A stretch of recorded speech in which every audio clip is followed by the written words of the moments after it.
Hi everyone, NUSensei here. Today we're taking a look at the Haibo 25-inch Recurve Riser. The Haibo is a Chinese brand. You'll find it more often on eBay and other online sites. Sells for around $150 US. So it's on the cheap entry-level budget brand that people might be drawn to, especially when shopping online. I've got one here and we'll take a look at what you get with the Haibo. The Haibo is a 25-inch cast aluminium riser. This is comparable to other budget-level cast aluminium risers. I'm thinking of brands like the Axiom, which is from SF, or what is now WNS. And it's kind of what you would expect. The riser has a fair variety of colors which are painted on. This is not anodized aluminium, it's paint, so it does chip quite easily, so do be careful of this. I do like the dark blue right here. It's a bit different from the brighter glossy metallic blues, so the paint's okay, but do be careful, this can chip quite easily.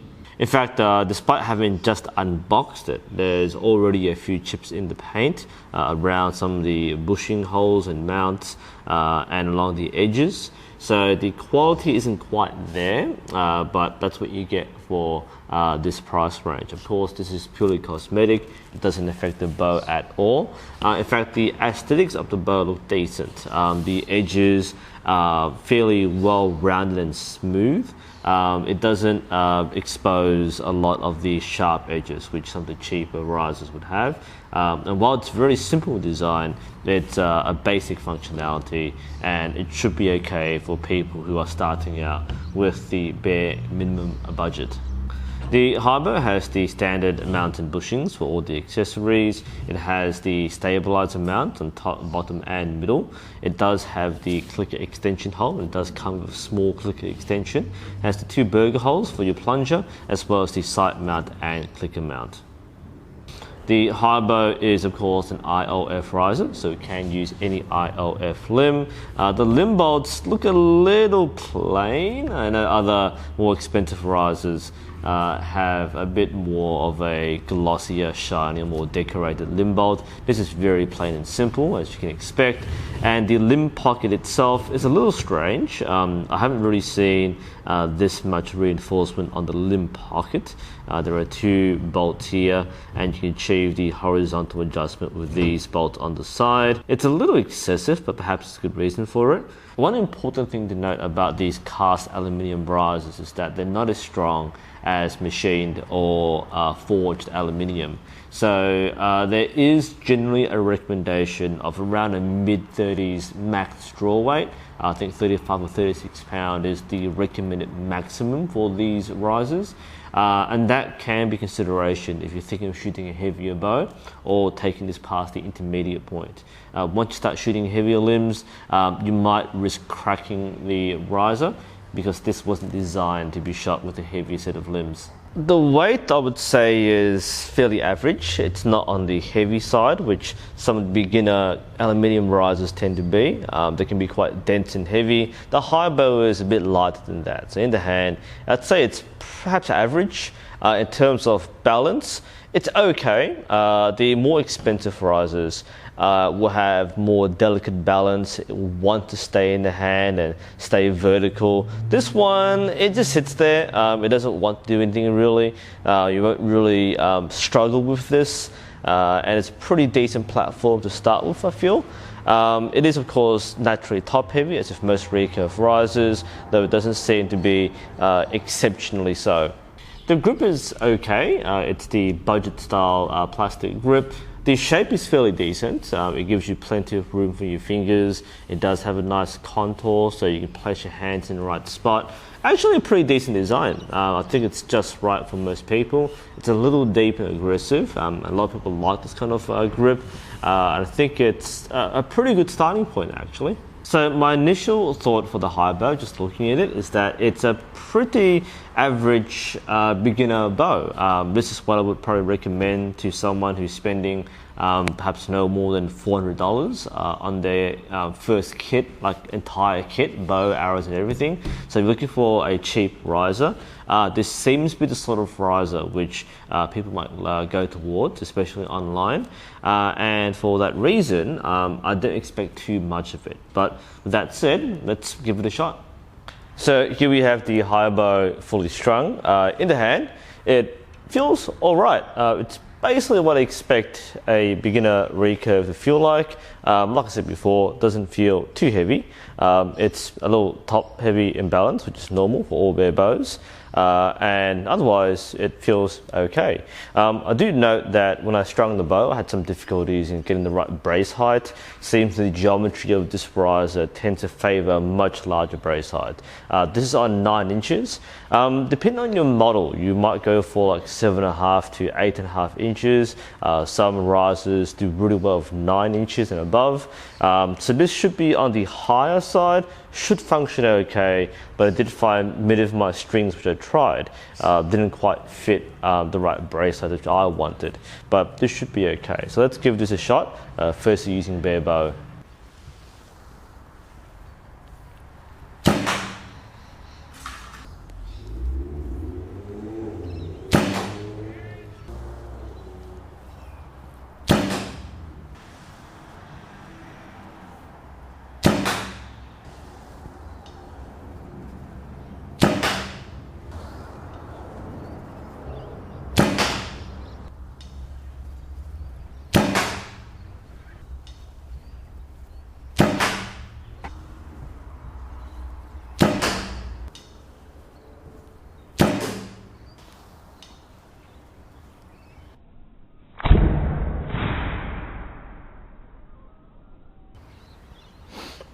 All I'm going to say right now is that it feels okay.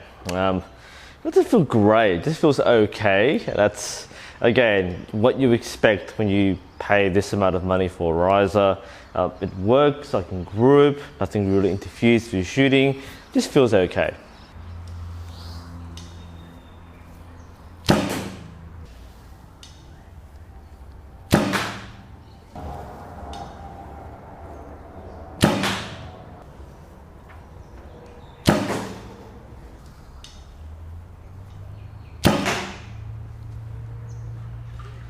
I mean, it just feels okay. I don't have anything bad to say about it. I just don't have anything good to say about it either. This is your typical average run-of-the-mill aluminium riser. It just feels so average. I have no opinion.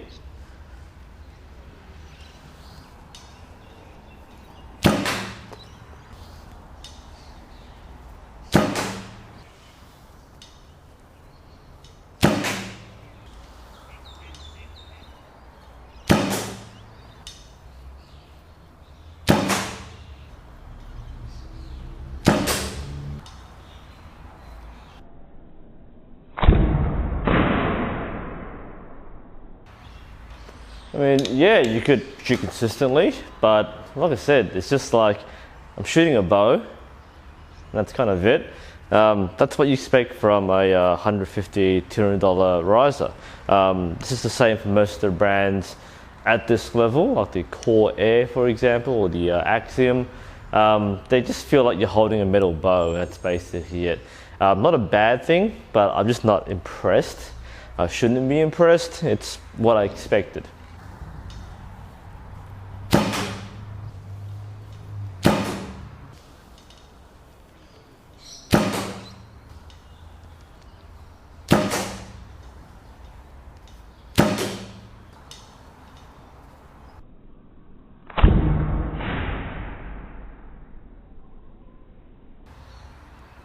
I mean, I've hit nearly every shot in the goal from this distance. That validates its shootability, or the shoot in general direction test. That I'm happy about. And now we'll go next level with the full setup. Yeah, like I said, this feels okay. Doesn't feel as delicately balanced. A lot of this relies on your stabilizer setup and your weights. I thought the riser by itself wasn't that unbalanced. Yeah, feels alright. It's funny how it's hard to explain why a cheap bow feels cheap, and this isn't a bad thing about the bow. It just feels underwhelming. It doesn't feel delicate, kind of lacks the finesse. Just the small things that a lot of companies spend big money to engineer and design. So let's give this a shot, see how it works. Unfortunately, my microphone ran out of battery during this testing, so we'll just be brief with how I felt during this test. Effectively, the Haibo performs to expectations. Even with the stabilizers and the sight, it just shoots like an average bow. There's nothing too special about it. It does what you want it to do. It drops forward as it's supposed to. I really had no problem with the Haibo, but it was also difficult to get excited about using it. It doesn't come with the oomph or that satisfying feedback when you do a good shot. So yeah, it's very plain. I didn't feel much of a difference between using it as a Barebow and as an Olympic recurve. So yeah, make of it as you will. It works. It really does work. But it doesn't have that lightness or that finesse that a top-end bow, even a mid-range bow would have. And again, this is the budget level riser. It's really there to give people their first impressions of archery and get you started, and it does fulfill that role. Besides that, yeah, I found that during the filming of this test, I was quite ambivalent. I just shot and shot and shot, and it was just meh. Like there was no, again, enthusiasm in shooting this. Overall thoughts on the Haibo, it's an average bow. It's the sort of bow you would expect to get at this price range. It doesn't look fantastic. But it shoots okay. Nothing bad to say about it, just nothing great to say about it. As you saw before, it's fully capable of shooting well. Again, this is without any tuning or calibration, but if you set it up, you should be able to shoot okay with it. The person I would recommend this for would be the person who wants to try modern archery with the recurve risers, possibly with the sight and stabilizer setup, for the lowest possible price. If you're really tight on budget, like you can't spend more than $400 on the entire bow kit, then you're basically looking at this kind of riser. If you have more room in your budget, I really think you should buy a more expensive riser. Those risers will last you for years. You'll take to your first competition and you'll be very happy the way it shoots. You can definitely learn and grow into it. This kind of price range and this kind of riser is good if you need something to start archery with and start learning with. I don't think this is the kind of riser which you would grow into. It's just there. And the reason why I say that is it just doesn't give you the feeling, the sensitivity, the feedback, the balance and the finesse that you need to identify form faults and problems. You can generally tell when a shot is good or bad because you can feel the shot. This one is like you shoot the bow, the arrow goes to the target, and that's basically it. There's not much satisfaction. Not saying it's a bad bow, but it kind of lacks that excitement in shooting it. Again, this is fairly typical of most bows at this range. I've bought bows like this to start with. I moved on in 4 to 5 months, and I bought my win afterwards. So I kind of really knew what I wanted then. So it's a starting point if that's what you're looking for, because that's your budget and it's all you can afford. Then it passes, but that's as far as it goes. So it's basically the same performance level as bows in the same price range. It's the same purpose and target audience, and to that extent, it's worth it, I guess. Yeah, as a more experienced archer now, I'd say if you can save another $100, $200, you should buy a better riser. You can get more mileage out of those risers. This one, if you buy this to get into and sell it or give to somebody else, I guess that would make more sense. The thing which really defines the Haibo and bows like this would be that these are starting points, and if you just want a starting point, it's okay.